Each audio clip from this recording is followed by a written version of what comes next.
Hello everyone, আমার first ব্লগে সবাইকে স্বাগত। তো অনেক দিন পর একটু মোমো বানানো যাক, চলো।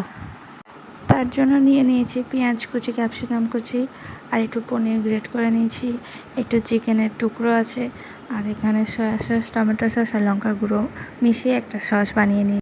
প্রথমে কড়াই একটু সাদা তেল দিয়ে পেঁয়াজ কুচি, ক্যাপসিকাম কুচি, পনির, চিকেনের টুকরোগুলো দিয়ে ভালোভাবে একটু নাড়াচাড়া করে তারপর সেই সসটাকে দিয়ে দিতে হবে।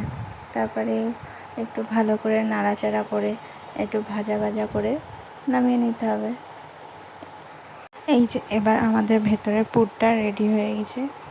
এবার ময়দা মাখার পালা। ময়দাতে সামান্য নুন, চিনি আর একটু সাদা তেল অ্যাড করে ময়দাটাকে সামান্য জল দিয়ে ভালো করে মেখে নিতে হবে।